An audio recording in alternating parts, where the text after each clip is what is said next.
As John has said, my name is Michael Ferendinos. I've joined UMSA recently as the Chief Technical Advisor, which is a new role within UMSA where we're actually providing technical advice to the industry. And it's kind of like a give back to the industry where we're helping with maybe doing a sanity check with your own risk management processes that you have in place. Obviously keep abreast of any significant developments, as obviously we have King 4 coming out now and how that relates to risk management. So there's a lot of new initiatives that we're going to be involved in, but we're really here just to serve the industry as well. So feel free to contact us, get involved, and we're happy to help wherever we can. So thanks for the introduction, Jono. As Jono mentioned, I've worked with him for some time on the Risk Intelligence Committee itself. And I think, you know what's interesting within the risk space specifically is that we all come from different backgrounds. My background is politics, economics, international relations, and from there I came into the risk space. So I had a good background in external risk management and then brought that into the internal space so that I can actually have a good balance between both internal and external risk. So it's quite important though, because we all come from different backgrounds and you all add a different little bit of specialism within the industry. Many come from insurance, many come from auditing, compliance, whatever your background, you can add value to the industry. And that's why networking like this is also very important, because we can share key learnings and hopefully make it a better field in general. And I think most importantly, we want to make this a relevant field to senior management teams, because we don't want to, like maybe 3-4 years ago, where risk function actually wasn't important. It was a tick box that management had to adhere to, but a risk manager was seldom strategic. There are very few organizations a few years ago where risk management really was a strategic function, and now with King linking strategy and risk together, it's becoming that. And we kind of have to evolve with that and not also view ourselves as isolated to just identifying the negative. We need to link whatever we're doing to the strategic direction of all our organizations. So that's an important development, and context, which is the topic of my discussion today, is just about that. It's really understanding the world that we live in, our external environment, whatever level that might be on, and how that affects our organizations. So how many of you have dealt with general context setting within your own organizations and actually fed that into your risk processes, just maybe by a show of hands? Okay, so not many of you. And that's a problem, because the thing is, that's in my mind, it's your key strategy. It's your key walk-in into a board risk meeting where they'll view the risk manager as a go-to guy because he understands our environment. If he doesn't understand our environment, he doesn't understand the business, ultimately. And that's really what they're asking for. They want us to make that leap and take that step forward. Very few companies have a head of strategy these days. So risk is going to have to, in my mind, fulfill that function as well. So moving on to context, maybe just with a couple of practical examples. Quote of the week that I picked up from Albert Einstein: "The thinking that got us here won't get us there." And this is just an example from a contextual point of view, looking at technology as one of the key themes of an external environment and how it evolves. And essentially that means past success is no guarantee for future success. Just a couple of companies that have actually fallen prey to this. These are very well documented companies. We all know their histories and their stories and how they were game changers at some point in time and very quickly fell off the wagon because they didn't pay attention to a changing environment. They didn't pay attention to how the world was evolving in terms of technology. Another example that, I don't know if any of you saw this on the BBC website a couple of weeks ago, but literally, this is truth. A vervet monkey in Kenya shut down the entire power supply for the entire country for 4 hours. It's incredible. It managed to get through the electric fencing, fell on the transformer, and that had a ripple effect, knocked down 150 megawatts, and from there the whole country was down. Literally, because of a monkey. And it survived. And it survived. Literally, it survived. So this is an example of how something happening outside, and you didn't have to look very far outside, and it can just show the dire effects that something can have, something in your external world. Now they knew about the threat of animals coming in, that's why they had the electric fencing, but maybe they didn't test it enough, maybe that control wasn't strong enough clearly to prevent it from coming in. So this is just a small example of how something as small as this can shut you down. This is an actual picture of the monkey itself. and yeah, it's now with the Kenyan Wildlife Service, so it's in good hands. But you know, I heard a similar story at the airport in Kimberley, probably about 2 years ago, and one of my colleagues that I used to work with was the head of risk for airports company, and she said that they had this problem with artifacts, and literally 2 planes within the space of a week hit an artifact on the actual runway, and both went skidding as well. So that's an example of how, and they have again fencing, but they weren't paying attention to how that environment was changing, because they put a control in place that automatically assume that it's always going to be there, that it's working fine. And we seldom retest thinking that we need to look at this with fresh eyes. We need to see has anything in the environment changed which might compromise our controls that we have in place, which also might compromise the risk and the nature of the risk that we're facing. Or it might even be creating a new risk that we didn't think of. So external context scanning is crucial, and we need to be in a space where we're doing it regularly all the time, where we consider that whenever we do risk reviews, even if it's on a quarterly basis, you need to bring something in there that talks to how your environment has changed, and bring it back to your risk profile and say, look, have we done this process? Have we actually put the effort in to understand how we might be compromised differently now? So another example is Chelsea Salinger. You would have seen the Net Group ad for the US Airways flight, which I think it was in January 2009, took off from LaGuardia Airport in New York and had a bird strike, and both engines went out, literally just after takeoff. And you would see with the Net Group ad, a lot of attention goes into praising Chelsea Salinger for the work that he did to manage actually landing the plane on the Hudson River without it disintegrating was quite an achievement. And you know, the evacuation, if you just look at this at the bottom here, I mean literally they managed to evacuate staff by passengers by putting them on the wing like that, and from there onto lifeboats. And very, very good work from a business continuity or emergency planning point of view, excellent. But the question is, could this have been avoided by understanding a changing environment? Now, a bird strike, generally for a big plane like this, you can handle a bird strike in the engine, maybe for a bird that's about 4 pounds in weight. But at the time, for that last month, there'd been a lot of snow, being winter in New York. There were migratory geese from Canada, or Canadian geese actually, that came into that territory. No one had picked it up, no one had thought about it. And generally they call these geese the cows of the sky. These geese are at least 12 pounds in weight, and this is what hit the engines, and it wasn't a surprise that the plane went down. 12 pounds or 12 kilograms? 12 pounds, no, not 12 kilos, yeah, 12 pounds. But it hit quite a few at the same time as well.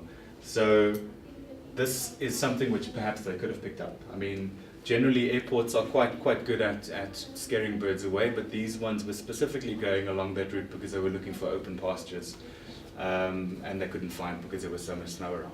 So that's why the plane came down. And it's not a new phenomenon. I mean, there are, I think, 7,400 bird strikes in the US alone, I think, in the last year that I picked up. So this is a type of damage that the birds can do to planes. So it's not something that they didn't know about. It's not a completely unknown, if you want to put it that way. It's not a black swan event.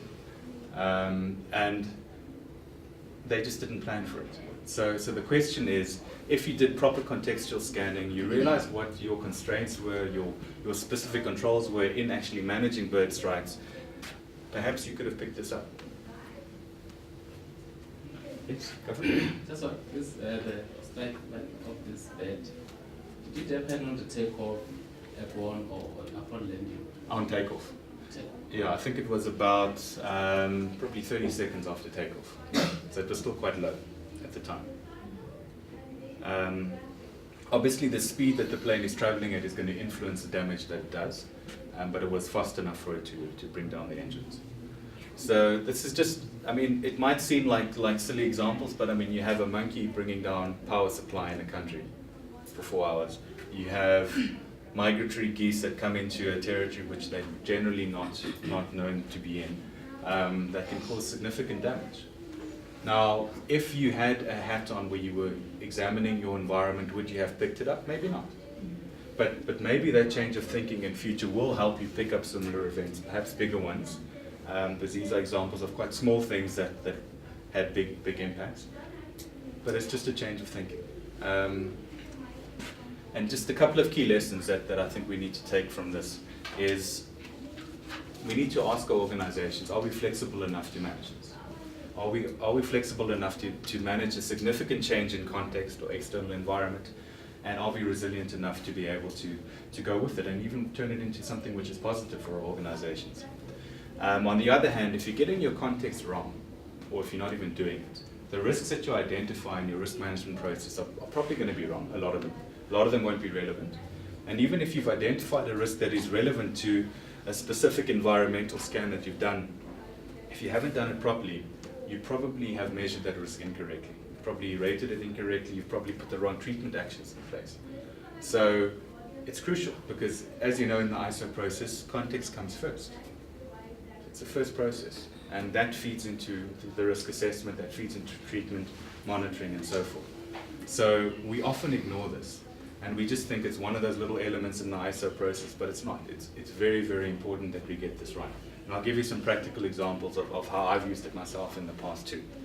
Like I mentioned, now that we're dealing with strategy as well, the opportunities that we're missing because we're not understanding our environment either. So that's another thing to look at. We're not just looking at the negative, and I've given a couple of negative examples, but there are a lot of positive opportunities that we're missing as well. For example, when Fidel Castro was deposed in Cuba a few years ago, property prices doubled overnight. Nobody saw that coming. They knew that he was going to be deposed, but nobody actually thought about what was going to potentially happen to the property market. So there are a lot of opportunities that we could capitalize on if we just run scenarios, understand the possible futures that we're going to face, and link it also to our risk process. And then finally, also decision making, because the whole point of risk management and any risk manager, when you have a mature organization, is to help with creating an environment where your management is making proactive and informed decisions. If they can make informed decisions, basically what you need is as much information as you can have, quality information, not information overload. I don't know, how many of you attended the risk management conference 2 years ago in Johannesburg, when Michael Jackson did that Titanic presentation? Jono was there. And it was a brilliant presentation because basically he made everyone go through a workshop where he said, this is a Titanic scenario, you have one lifeboat left, you can only take 4 people with you out of 8 remaining on the ship. And gave context in terms of understanding the profile of the people, and it was quite easy to make decisions around it. So everyone selected the 4 relevant people that they thought should be saved for whatever reason. Then what he did was he brought in another layer of information so that we can understand the profiles a little bit more in depth, and everyone changed their minds. So decision making is often flimsy. It's based on the information that you have at hand. And if you don't have quality information that you're feeding into your management teams, you're going to struggle. You're going to struggle to make proper decisions. Your management teams might even say, well, you know what, our risk management process is failing because it's not stopping these events from happening. So just keep that in mind all the time. You want to support proactive and informed decision making. And you'll have management teams that will be annoyed by you because they have short-term thinking often. They'll say, look, don't waste my time now, or you might not have that platform, even as a risk department, to be able to present something like this to EXCO or to boards. But you need to push and you need to inform. And if they make the incorrect decisions from there, it's a lesson learned, and hopefully they'll engage more and more with your department going forward. So you shouldn't view your current organizational context as a hindrance to doing this work. Do it anyway. And I've done this several times where we've had incidents happen, and then the board would ask, did anyone in the company know about this? And then you would go back into reports that were submitted, and they realized that we did know about it, but no one did anything about it. And that changed the culture very quickly, because management were held accountable. And all of a sudden they had to start listening to what risk management was telling them to, or advising at least in some way. So keep this in mind. I like this little slide from Thinking Futures, because essentially understanding your context is about changing your mindset. You need an open mind, a completely open mind. Just if you compare a couple of these elements, attention to detail versus broad vision. Problem approach versus systems approach. And obviously systems approach links into integrated thinking and understanding that our risks or whatever is happening in our environment is integrated in some way with something else. You would have seen that in the global risks report, you would have seen that in the South African risk report. Interdependency and interconnections is a very important theme, because we might be able to manage one disruption. We might be able to manage a specific risk in whatever area of our business. But the question is, can we actually manage multiple impacts at the same time? And can we actually manage that scenario that comes from that? Because when we do appetite and tolerance in organizations, we're only looking at single risks. We're not looking at the interdependency, and that's completely going to change the game for you. Because financially, you can manage 100 million rand loss, but if 4 things happen at the same time and it's a 500,000 rand loss, 500 million rand loss, it changes the game completely. So keep that in mind. Bottom line focus versus strategic focus, short term versus long term, which is common with management.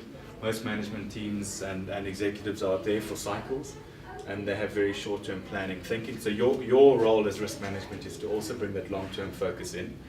And also past and present dominate decision making in a conventional business thinking model, whereas future dominates decision making when you're thinking about context, your environment, you're thinking future.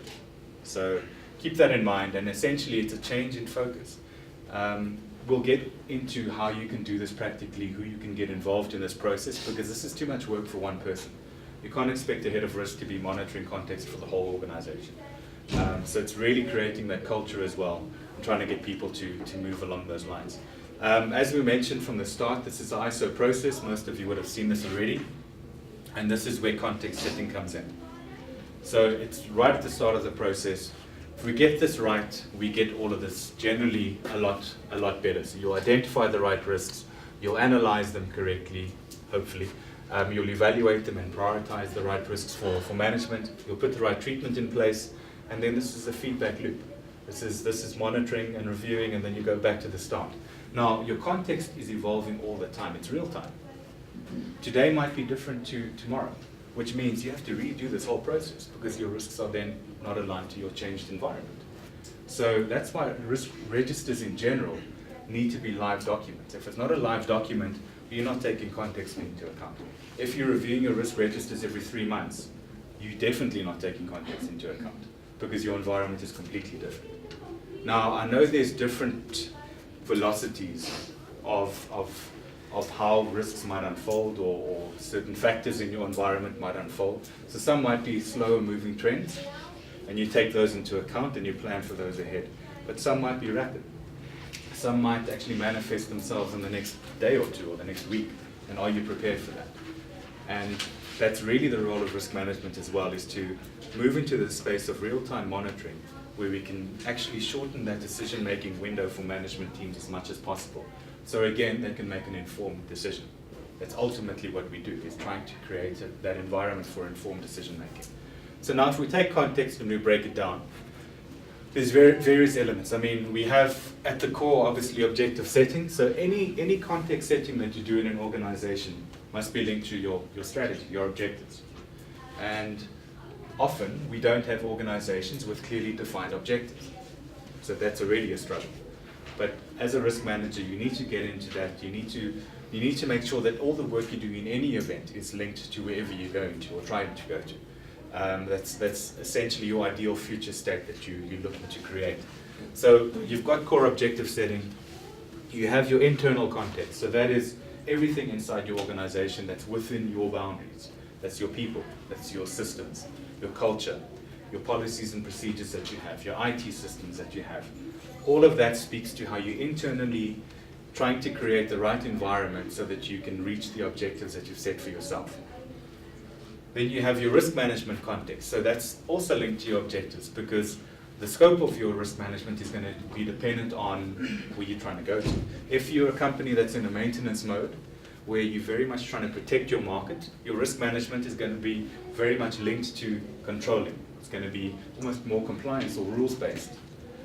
Whereas if you're in a phase where you're really trying to innovate and grow your organization quickly, going into new markets, new products, whatever it might be, your risk management almost has to be predominantly strategic. You'll have your controlling element, but then you have to have your your sort of discussion-based risk management, where you prioritize external and strategic risks as well, because that's linked to your strategy, it's linked to growth, it's linked to upside risk as well.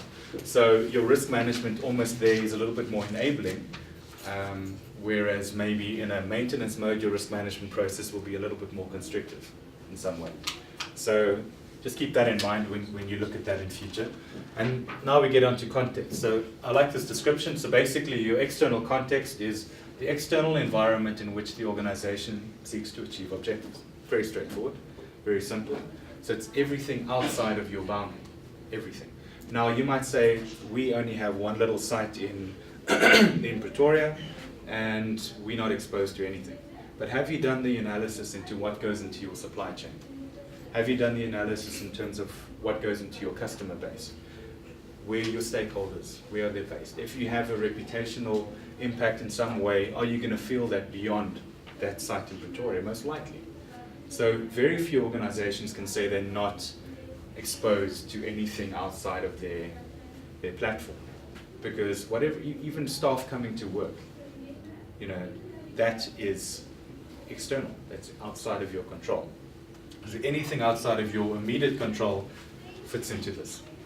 Now, challenges that we face when we're doing context, and there are many challenges, but number one is we are limited in terms of our time. Because firstly, who's going to do all this work? Who's going to sit and analyze? Who's going to sit and monitor 24/7? We all have day jobs. Even your head of risk can't do this all the time. He's running workshops, even meetings. So he can't sit and do this all day. So you have limited time, you have limited resources. This immediately tells us that we need a team to do this work. Immediately we need people that are thinking the same way, hopefully bringing all these minds together, sitting down as often as we can, or using platforms to share information.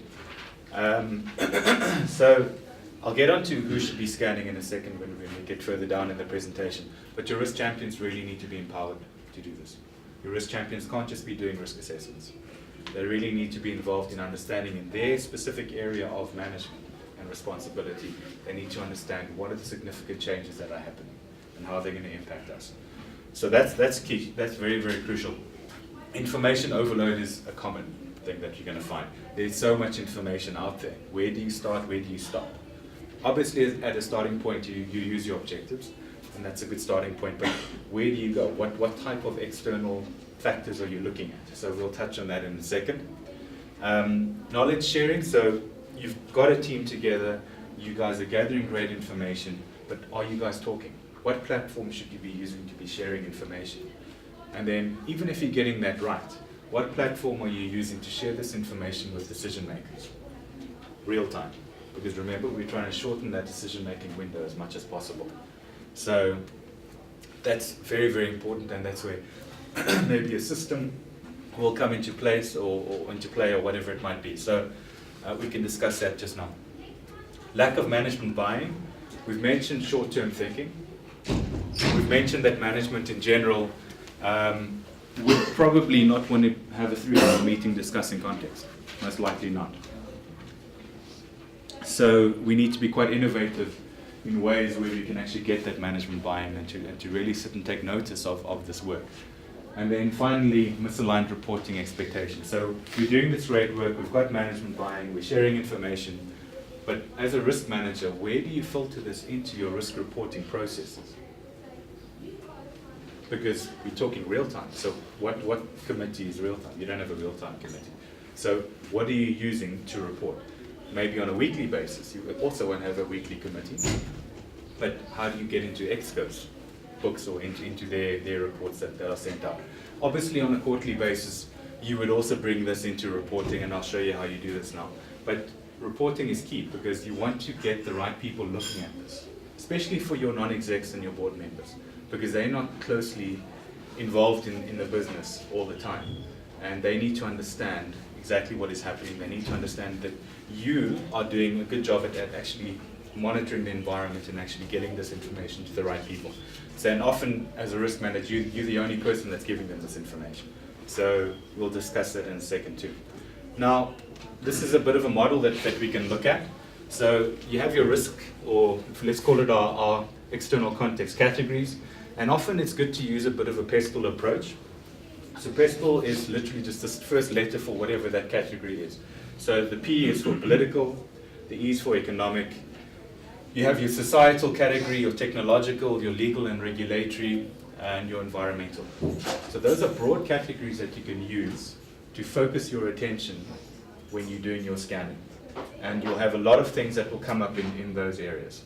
And it doesn't mean that if it's a political event, we take Brexit for example now, it will have political, economic and societal implications. We know that. So it doesn't mean that if one of the elements that you've highlighted in one of the categories doesn't mean that they're going to operate in isolation. So again, you need to do that work. So this is a good starting point to understand those factors. Then you have your levels of analysis. So like I said, very seldom are you only affected by the site that you're in. You need to understand what's happening nationally and how that's going to affect you. You need to understand what's happening in the SADC region. How is that going to affect us? Continentally in Africa, I mean, how are those dynamics going to affect what we're doing in terms of our operations? And finally, globally as well. And often, if you compare a global to even a national level, and I'll show you an example now, completely different focuses, completely different risks that they're worried about on those different levels. So essentially, those risks that you might pick up on the different levels would feed into your context because you're saying, look, globally we're worried about X, Y, and Z. The number one risk this year in the World Economic Forum Global Risk Report is failure to adapt to climate change. Number one risk. How is that going to affect our business? How is that going to affect global regulation around carbon emissions, for example? So all these things will have ripple effects. And that's something to remember. And there might be completely different levels and you might think we're so far removed from that. You're not.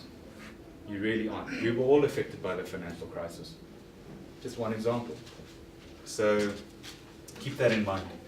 And then the monitoring and reporting element, and I'll touch on that towards the end of the presentation as well. So moving on to the first element in terms of getting our focus right, in terms of the categories that we've created. So this is a basic pestle overview that we would look at. So these are just some of the elements that you would look at within each of the categories. So political, you would look at government relations, policy making, election times. That would definitely be something that we'd be looking at as a political factor. There are a lot more that we can add to this. Economic, GDP, obviously the rating downgrades have been in the media lately. So that's something which we could have all been affected by, but we've managed to avert that for now at least. Exchange rate. I mean, when the exchange rate fluctuates a lot, we're affected. Commodity price cycles, we're affected by that all the time. So sociocultural elements may be softer. So we're looking at things like inequality. We're looking at general public perception or cultural feelings about certain things. Values, education systems, and are we delivering what we need to deliver there? If we're not, what's the impact? Skills levels, obviously education and skills go together. Healthcare, if we're not getting that right, how's that going to affect our population? And obviously the working population that we're relying on for our organization.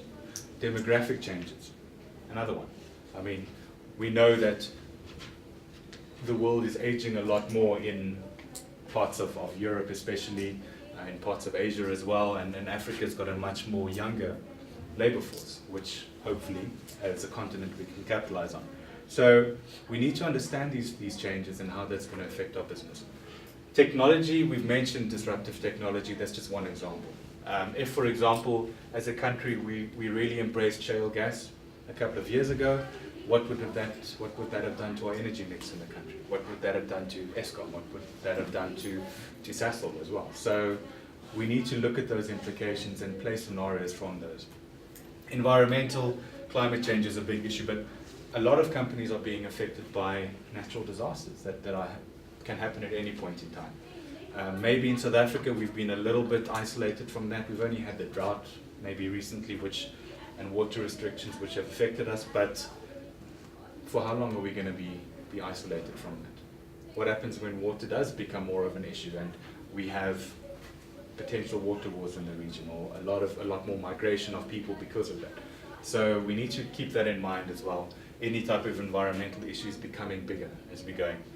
And then legal and regulatory could be anything. Anything from a policy point of view that can affect your organization. So this is just a good starting point, and I would recommend maybe using this as a basis, start populating areas of interest and concern for you guys within your organizations, linking it always to your organization's objectives, and playing a bit of a scenario and asking if this does happen, or putting indicators to certain things and say, okay, if our GDP stagnates, or if we go into recession after 2 cycles, after 2 quarters, what's that going to do to our company? What's that going to do to X objective and Y objective? And then you make it real for your management team, because that's ultimately what you always want to do, is you want to bring it back to your organization. Don't just give them blue sky thinking or whatever it is. You want to give them something practical so that they can actually say, well, if this did happen and this was the impact on my organization, what do I need to do to manage it? Because that's ultimately what we need to do, is we need to manage the situation. Okay, now looking at the different levels, and this is like I said, we don't operate in isolation. So we have our global developments, we have our continental developments that we would need to look at, SADC region, South African developments, and also what we tend to forget is site-specific developments. So anything around the area where you're operating is crucial as well, especially for maybe a mining house that is reliant on mines, maybe 5 or 6 mines in a different country. They need to know exactly what's happening in those areas. When I was previously head of risk for Rand Refinery, and there was a global drive for responsible gold, similar to the diamond industry. And all of a sudden, they brought this new legislation in that said, if any refinery is getting gold from a mine anywhere in the world that is contributing to conflict, human rights violations, whatever it might be, militias, then you lose your license to operate. Done. You can't manufacture gold. The London Bullion Market Association will reject all gold bars that you send them. Because of that, you're done as a business after that. So how on earth can you manage so many mines, and there were more than 50 mines that we had to look at in I think 14 different countries. How on earth can we manage that? So it's literally taking site-specific intelligence to a different level and proving when you get audited that you're doing this on an ongoing basis, and in no way have you accepted gold that has contributed to any of those specific things that they put in their requirements. So it really does take risk management into risk intelligence. And I'll get onto that in a second as well. Okay, so when we look at a global level, obviously a nice starting point is the World Economic Forum Global Risk Report. It's very high level, it's very fluffy, sure, but it does give you an overview of what management teams are thinking about globally. And I think that's important, is it's a survey. CEOs, CFOs are really open about what they're worried about in the world and how it's going to affect their organizations, which should hopefully translate into how they might affect your organizations as well. So what you'll see in this year's report, it's quite a nice spread across, like we said, the different categories, and they also use a bit of a pestle analysis, so the economic, environmental, political, societal, and technological. And it's a nice breakdown, so you can see basically, in their view, when we look at the top 10 risks in terms of likelihood and impact, most of them come in. Technology is probably the one, I'd say probably the one category right now which doesn't generally make top 10 lists, but in more developed economies they are, because they can bring down very, very big organizations. In South Africa we haven't been that impacted by it just yet, but we will more and more in future. So this is often a good starting point, and taking this information and bringing it back to your organization and saying, listen, if climate change is such a big issue for the world, how will this affect our organization? Should this be on our risk register? Should it filter into something that we're doing? So it's about having those conversations at the right levels with your management teams. Okay. Coupled with risks, you have trends. So global trends are often slower moving. So you might have aging population, which we've discussed, increasing national sentiment, which we've seen across the world. Really, I mean, when you look at Brexit itself is an example of increasing national sentiment. When you look at Donald Trump, that's increasing national sentiment, where people are becoming a lot more nationalistic. And whether it's good or bad, at the end of the day, it's reality. So we need to take that into account as well. As a growing trend, maybe even in South Africa, that would happen when we would create maybe a lot more nationalization in certain areas, perhaps in mining or whatever it might be. So the rise of hyperconnectivity is another one, rising geographic mobility is another one, Weakening of international governance, definitely we're seeing that all over as well. The UN, for example, has got no real authority to tell any country to do anything anymore. So these are trends which you look at alongside of your risks. And again, when you're presenting this to your management teams, you do it together in conjunction. And you ask yourself, when we're looking at longer term planning, if these become more of a reality or more of a concern, how do we respond to that? How does that link into our strategic, long-term strategic setting or strategy setting within our organizations? So keep that in mind. When we look at from maybe an African or regional perspective, it's nice also to see what we're more worried about. So in this region, obviously, we're more concerned with national governance failure, unemployment, also failure of critical infrastructure. So some of those risks didn't appear in the global top 10 list, but these are the top 3 in at least the Southern African region that they've picked up. So keep that in mind when you do the different levels of analysis, that you can present that to your management teams in a way that they can understand. Instead of just giving them a list of 20 risks, if you can say to them on a global level, this is what we're more worried about. Regionally, this is a bit of a concern. In South Africa, in the South African risk report, this is what we found here.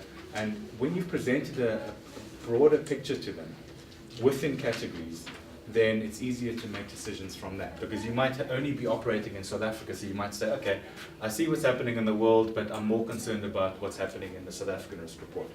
Or you might be a company or an organization that's operating throughout the continent, and then you'll probably want to look at more layers of information because you'll be affected differently in those areas. Okay, something else, obviously interconnections is very important, which you mentioned. It's very difficult to do interconnections, but my only advice is look at what these reports are saying when it comes to interconnections and play scenarios from those. And what you'll find is the connections are often cross-category, like unemployment and profound social instability. Different categories, but they're linked. So very important that you start having a systems way of thinking, because ultimately, very seldom does something occur in isolation anymore. Very seldom. There are always knock-on effects. And often then that, almost imagine it like a Christmas tree, lighting up different ones that are going to be affected by a specific event or a specific threat. So keep that in mind. And then bring that back to your own risks. Always bring that back to your own profile. And then ask yourself, they've picked up connections here. Am I seeing the same connections in my own risk profile? Because we often just provide management with a risk register. And they're prioritized according to rating. But are we asking which ones are closely linked? Are we asking what type of scenario can unfold if 3 or 4 actually unfold together? So have that systems way of thinking. I can give you lots of advice in terms of where to go to have that systems thinking approach, and we can discuss it afterwards, but please keep that in mind. All right, trajectory of risks is also very important. So linking to strategy development. So for example, what the World Economic Forum did is they had their top risks and looking at how they're unfolding over the next 18 months and then making a comparison to 10 years down the road. And again, linking maybe medium-term strategy setting to longer-term strategy setting. So everything must link back to those core objectives that you have as an organization. So what we're seeing is water for the next 10 years is going to become a lot more of a concern. We know in Southern Africa that's absolutely the case. We definitely do. So how can we prepare for that as an organization? If you're in a water-intensive industry, how do you prepare for that? What do you do? What can you do? What's your workaround? So keep that in mind as well. Now, this is just an example of the South African risk report. What's interesting here, if you look at the top 10 risks nationally and by industry, there's a lot of commonality as well. So you have electricity being relevant to the country and to industry. You have corruption being relevant to both levels. You've got skills being relevant to both. And all of them are fairly highly prioritized as well. So it's interesting that there's a great alignment of thinking between industries and when you're looking at risks on a national level, that they'll have such a wide-reaching impact. Water comes up in both. And then you've got failure or shortfall of critical infrastructure coming in both. So again, showing you the different levels of thinking when you do this type of analysis. So what you would then say to your teams is, look, as an aggregated industry level, we're seeing that industry is worried about certain things. Although if you look here, number 1 risk for industry is regulatory and legislative changes, which is relevant. But it's not in the top 10 South African risks. for the country itself. So relevant, it speaks to business as well. So keep that in mind, and what would be nice as well is when we get to a point where we're breaking this down by industry as well, and we can have top 10 or top 20 lists per industry, and that should talk to the industries that you are in as well. And that can again just be a little bit of guidance in terms of your environment and your context that you bring back to your companies. Jono, thank you for this slide, but also we created our own interdependency map for the South African risks. And what we did is we had in blue the strong connections between the top 20 risks, and in orange the weaker connections. And again, from there you can draw scenarios. And you know, it might look like information overload already to you, but if you're taking this information and you just apply it, and you just say, look, if we're looking at something like increasing corruption, we can see that it's closely linked to lack of leadership, closely linked to profound political and social instability, and so forth. And we start bringing that together, we can use those scenarios that we build from this in our own context. So keep that in mind again. I think, you know, we could discuss this all day, but the application is important. Really, really thinking. And when you do this process and you actually take a stab at this and you present this to your management teams, it's going to get them to think this way as well. They might reject it initially. They might say, look, you are really just overanalyzing things. We just want basics. Just give us your top 10 dashboard, please. That's all we want. But that's not a proper assessment. And that's not, for me, if I was a non-executive director or a board member, it wouldn't give me comfort that my risk management process is really a reflection of what I'm facing. And that's ultimately what you need to do. King 4 liability is becoming even more of an issue. So you're going to find that your directors are putting a lot more pressure on risk management as well, and general executive management teams to get it right. Because they're not going to just sign things off anymore and say you've done your job. They're not going to do that anymore. So this is how we are unfolding. Also, this is our little stab at how the risks are unfolding. If we look at the top 20 South African risks, which you'll notice when we compare an 18-month horizon to the one in red, which is your 10 years, you'll notice that that snake diagram is a lot higher in 10 years, which means the majority of the risks we anticipate in the top 20 to be increasing over the next 10 years. Now, these are subject matter experts for each risk that have provided these ratings, so it's not really just a survey that we sent out, and this is actual educated guessing, I guess, if we want to call it that. But it is a worry. It is a worry that our risk profile is becoming more of a concern down the road than less of a concern. And this is also linking to current controls that we have in place to manage these risks. And often they aren't in many of them. So keep that in mind too, again, when you do your planning. Long-term strategy setting with risk management should be part of that process. We often, when companies have their annual breakaways for planning sessions, we're not involved in that. We need to start becoming involved in that. And we need to add value to that process going forward. I just wanted to demonstrate, when we look at the national, so here's the South African risks by likelihood, top 10 by likelihood, here's the industry one by likelihood, and then we have the World Economic Forum one for 2015 by likelihood. What's interesting when we look at that is there's very little overlap, and that's why I wanted to emphasize this to you. You need to do the different levels of analysis, because if we're seeing such little overlap between what the Global Risk Report is saying and what South Africa as a country and in terms of industry is worried about, we need to know this. We need to understand that there might be different focus areas. And we thought maybe it was just because the 2015 report, from a timing perspective, was done at a slightly different time to our report. And then we looked at the 2016 report, and all of those kind of aligned, and none of those filtered into ours, which tells you the South African risk landscape is completely different in terms of prioritization to the global one. So we need to we need to go through that process, do the different levels of analysis. From an impact point of view, we found the same thing. Same thing, very little symmetry, brought in the 2016 report, and there was symmetry between that report. And these are annual surveys, and they start from scratch using the same risk universe. And we also, in our risk universe, have a lot of the global risk report risks in there. So it's not like we're comparing apples with something else. It is apples with apples. And we need to just be aware of that. Any questions on the comparison between the different levels? out of interest? Do you all understand the importance of the different levels of analysis? Good. All right. Now, the final level is, so we've done from global, now we're ending off with site-specific. And this is crucial because this is just an example of key sites for an organization. This is actually a mining company and key mines that they have. What's important when you're doing site-specific analysis is you need to look at the dependency on that site as well. So for example, you might have, let's say here in Guinea, there's only one mine, but for example, if that one mine generates 40% of your income, you better make sure that you're doing your best to manage any risks around that specific site. Whereas if you look at maybe this one here in, what country are we in here? We're in Mali.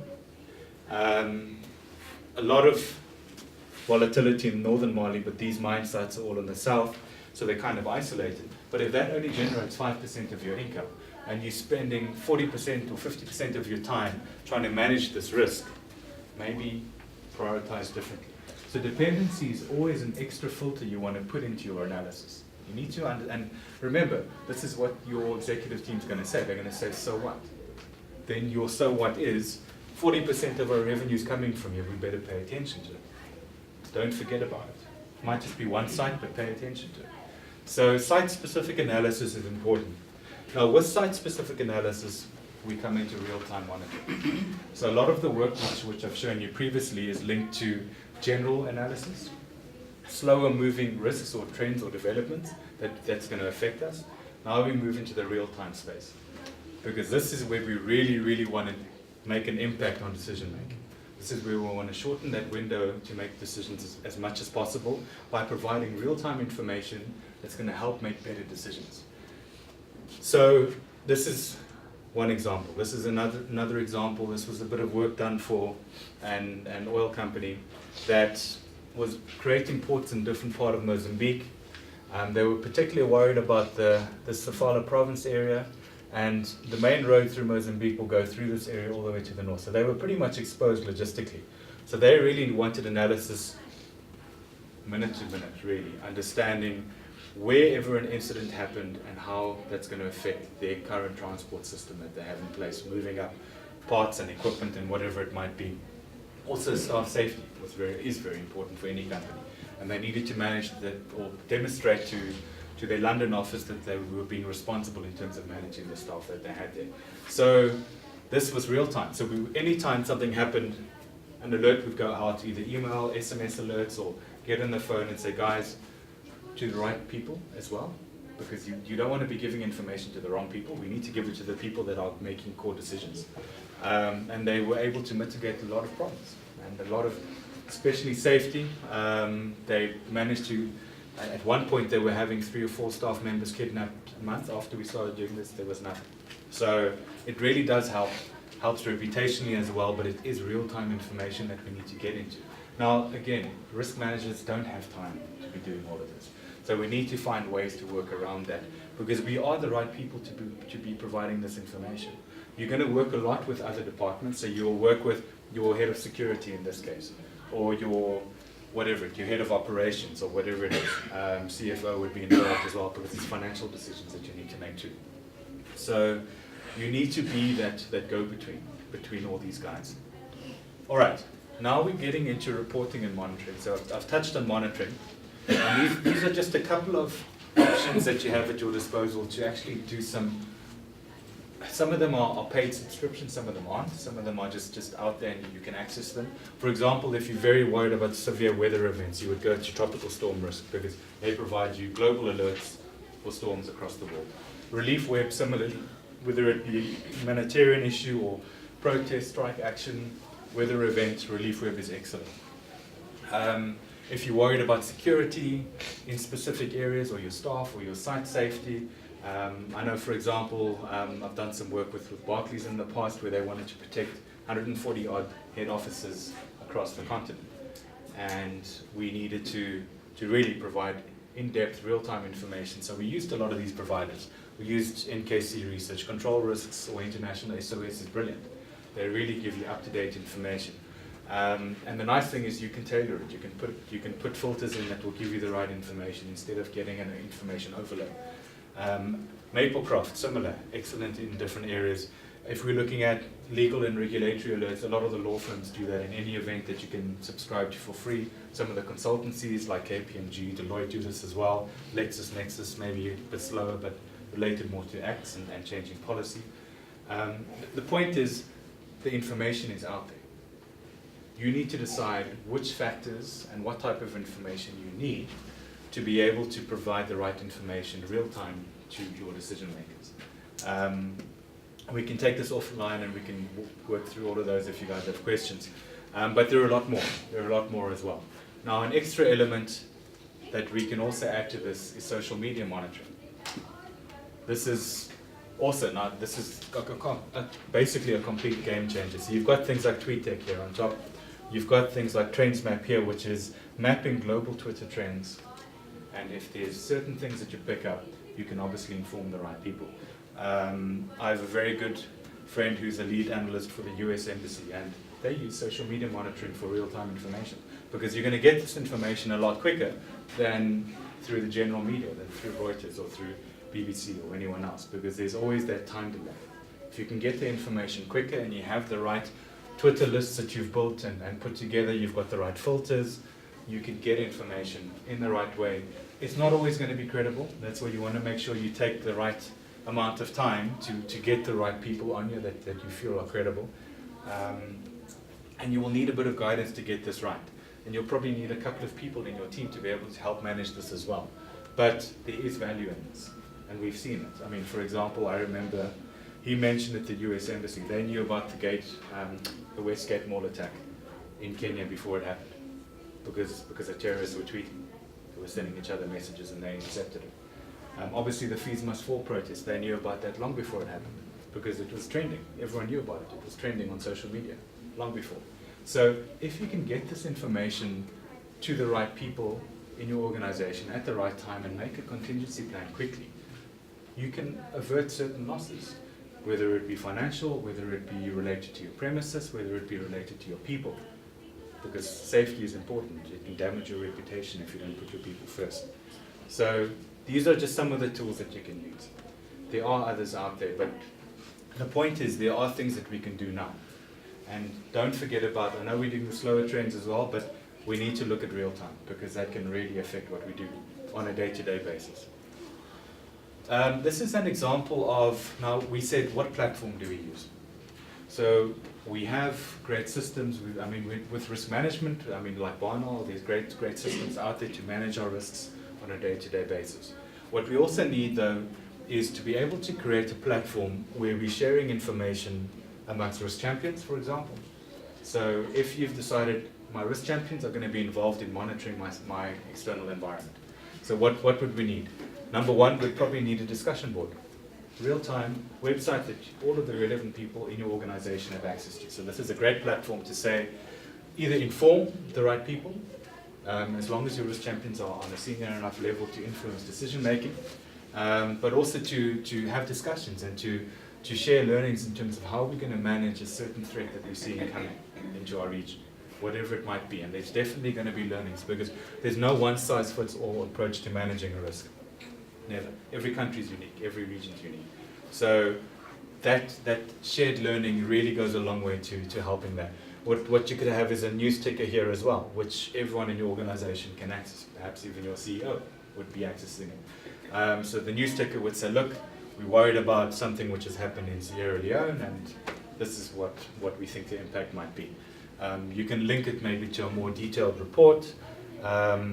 But whenever you put an alert in, if you can link that to an email address or certain email addresses that you think should get this information real time. So this is another way. This is managed on a group level in a multinational, so it's a lot easier or a lot more relevant as well, because there's different time zones. There's a lot of different factors which will impede on how we manage our environment. So that's one example. Also, you'll have different, maybe for the slower moving risks or the slower moving global context trends, whatever you want to call it, you could have articles in there just so that people can read and can really become or get up to speed with what's happening around them. So you'll have real-time elements, you'll have slower moving elements, but at the end of the day, it's all fulfilling that purpose of understanding our external environment.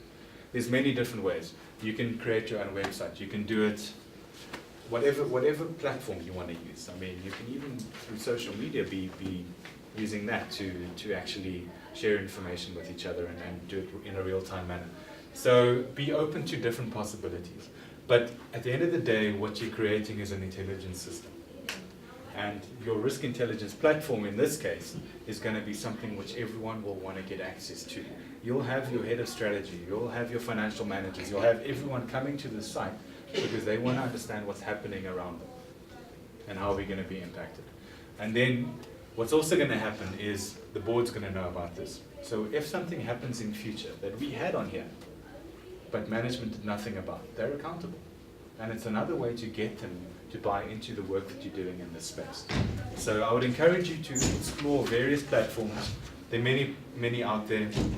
Maybe, John, even in future, Barnwell would create something to help companies with this. But it really, especially the communication side as well, it really, really helps.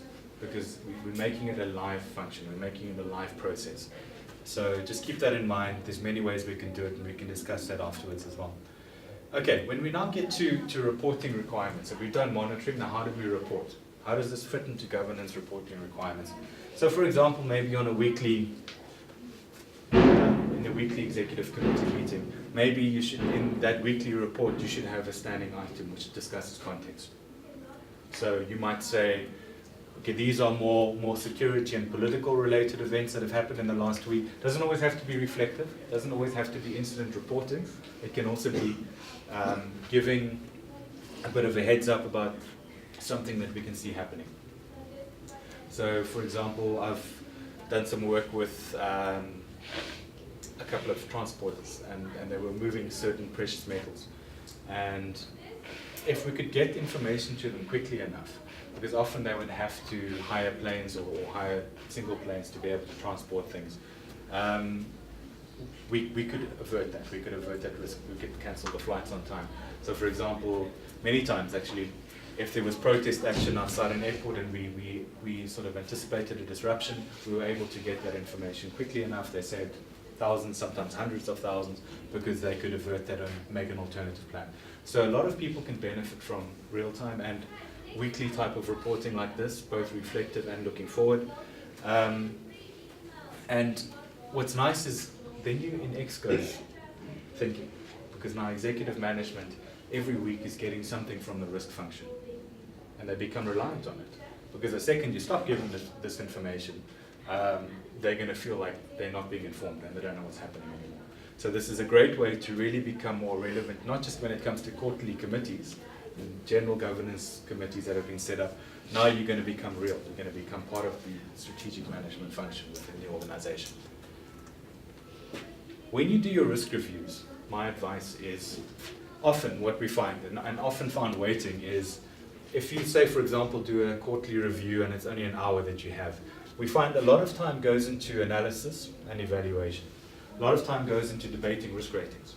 And it's not wrong to debate risk ratings, but inherently they're going to change. They're going to change because your context is going to change all the time.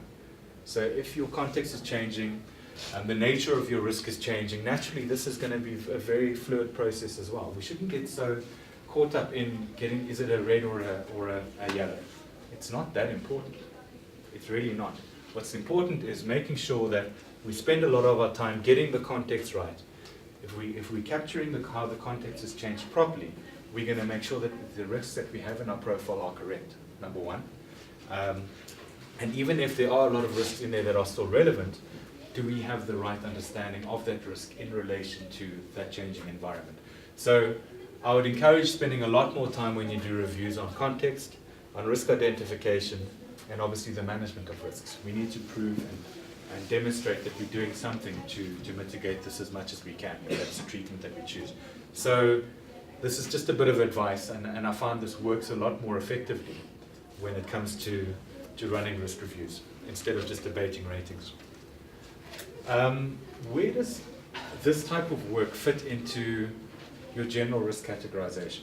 So this is the Harvard Business School approach for categorizing risk. So you'll have, often what we would use is we might say, okay, the categories we might have multiple. We might have financial, regulatory risks, health and safety risks, whatever it might be. And what Professor Robert Kaplan from Harvard Business School said was, all risks really fit into one of three boxes. Either they're preventable in nature, which means they're internal, which means that they generally not going to benefit your business by taking these risks because they're safety related, related to complying with regulations or whatever it might be. You have a very low tolerance because reputationally it can only hurt you to be taking risks in that space. Then you have your strategic risk category. Now, this will be internal and external to the company. You have a higher tolerance because it's linked to strategy setting and trying to achieve certain objectives, whatever that is, which means you've got a higher tolerance. And then you've got your external risks as well, which are out of your control. Often you can't stop the event occurring, but you can manage the consequences better because you have an idea, whatever that is, insurance or PCM planning, emergency planning, whatever it is that you have in mind to manage those risks, but those are very different as well. So these could be changing regulations, it can be natural disasters, whatever you have that's outside of your environment. So the work that you do is often, from a contextual point of view, is going to fit into the strategic element and it's going to fit into the external element. And this is talking to your company strategies, talking to the risks that need to be managed through discussions, not through the risks that need to be managed through rules-based risk management, which are your preventables, which is often your tick box compliance approach. So automatically, context setting is going to elevate your risk management process. Automatically, it's going to make it strategic. Automatically, it's going to be linked to whatever ExCo and management teams are worried about, whatever they are thinking about in terms of expansion or whatever they're facing. So you're relevant to the discussions in boardrooms automatically by doing this. So I would encourage you to filter that work back into the work that you're doing in this space. And I recommend this approach if you're going to categorize your risks internally, because it's very, very easy to understand. You can have a risk breakdown structure of different themes of risks, financial, regulatory again, but this is a nice way because this is managed in a different way. Each box is managed in a different way with different tolerances. And it's less confusing for management teams as well. All right, now when it comes to committee reporting, now this is an example of a risk report, and you all do your own report writing and you all know what your own reports look like. I would encourage context should come into your risk reports all the time. So in this example, this risk report starts with the external context, and it looks at country risk and dashboard review, so this is in a multinational, looks at incident trends relating to key operating sites, looks at local and international trends, so that's again discussion points. Whatever you've picked up in your research and your monitoring, that's your point to discuss in these committees. It's in the report, you can talk about it, you can talk around it, you either accept it or you say you're going to do nothing about it, whatever it is. Then, for example, you could filter in other risk reports, global, South African, maybe a control risks map, for example. The point is, if you start your risk committee with this, you're talking to the business. You're not just talking about a risk register. And guys, have we followed up on our controls? I don't know about you guys. Management teams have so much patience for that. Not more than 5-10 minutes in my mind when it comes to higher level management teams. So if you start your committees and you're really talking about context and what's going to really affect the business, it's a debate. And you become a lot more relevant. And all of a sudden risk is elevated again. So that you'll have a board member that will say, guys, risk raised this. CEO, CFO, what are you doing about it? Which is great. In the past, that would never happen. And then you introduce your loss sheets and your risk governance reporting elements like your dashboards, your registers. But again, because you've done the work to understand your external context, now you can look at this differently and you can say, have we recognized this and brought this into our own profiles? Have we done that exercise or are we missing something? Instead of looking at a static profile, instead of just saying this is our quarterly risk register, it never changes, only a couple of things move up and down in ratings. That's not what a risk register is supposed to be about. It's a live document that should capture all of this information, all of this, real time, all the time. It's a live register. And then you go into whatever else is in your ambit of responsibility within a risk function. So I would encourage you to try your best to incorporate this in your reporting and just see where it takes you. Your management team might be surprised by it, they might not know how to respond to it, but it will definitely get them talking, which is what you want to do. Good. Just a quick note in terms of the Risk Intelligence Committee that we sit in. If you want extra information around context, we do bi-monthly, bi-weekly risk chats. And you'll see there by the tags that our content is very different. It's always something which is pertinent or relevant. Most likely our next one will be on Brexit. We had obviously the terrorism threat was a recent one as well. Monthly news flashes, quarterly reports and case studies, which was a very interesting one done by Kay Darpon on the Kariba Dam failure, and just investigating what that's going to mean for the country if the Kariba Dam fails. What's that going to happen to power supply? I mean, if it fails, it would take out Cahora Bassa Dam as well in Mozambique and knock out, I think something like 60% of hydroelectric power in Southern Africa. So how do companies plan for this? So you would take a case study, and for example, I did this with an exco that I presented at, and I said, if this scenario happens, well, how do we respond? Are we resilient to that specific event? And then it's a debate. And we might say, we're not that worried, or we do something about it so we can be proactive around that management. And then annually we have the South African Risk Report as well. So I would encourage you just to go to the UNSA website just to look at that information. And we're always available. We take any suggestions, and we're open to anyone getting involved as well. A couple of slides. Unfortunately, Gillian from the Institute couldn't join today. She's our CEO.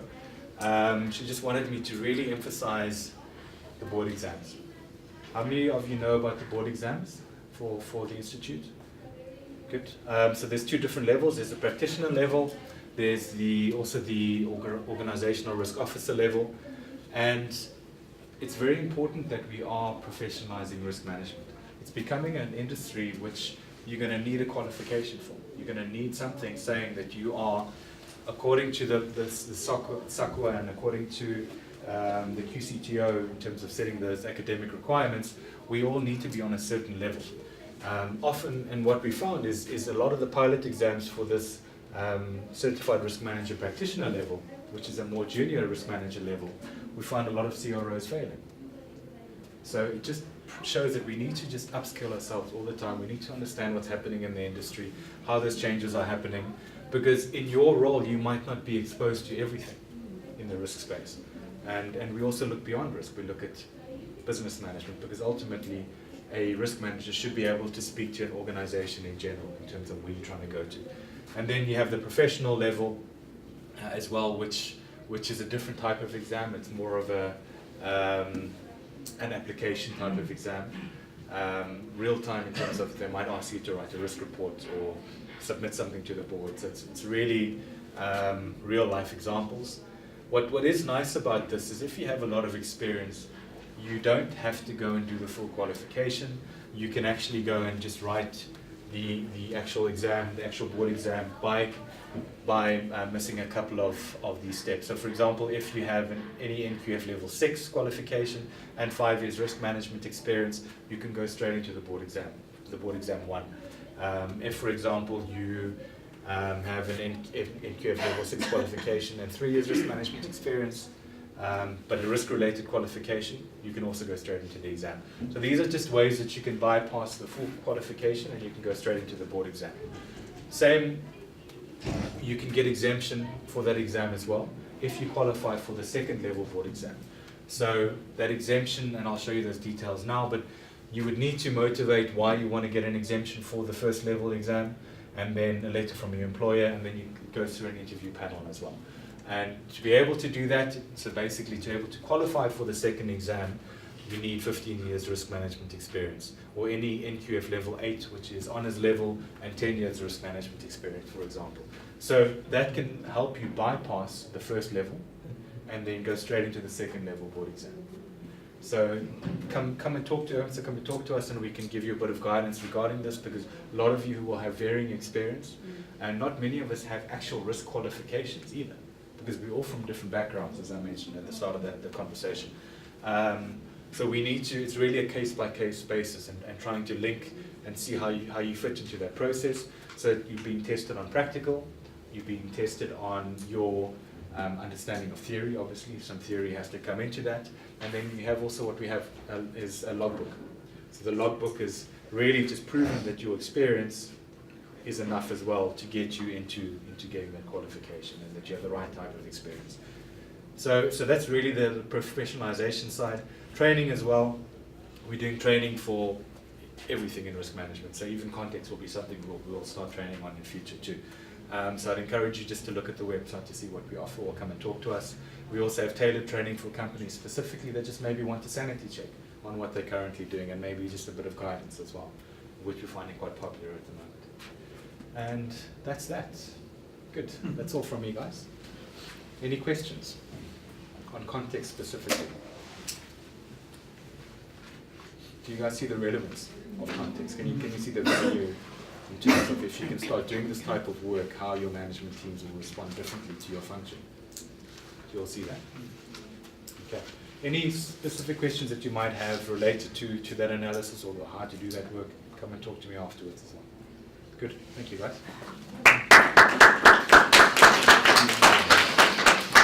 I'd just like to, thank you very much, Michael. I think that was brilliant. And again, we get so focused in our own organizations when we think of risk registers.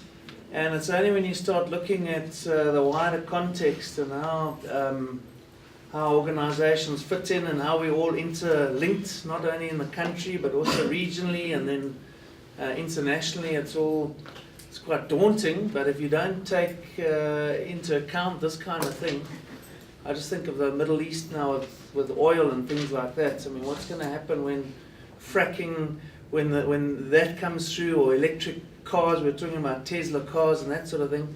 What's going to happen to the Middle East unless you start reinventing yourself and start becoming, even us from a mining perspective? I mean, as mining sort of decreases and we don't need everything that we needed 100 years ago, there are different industrial revolutions all the time.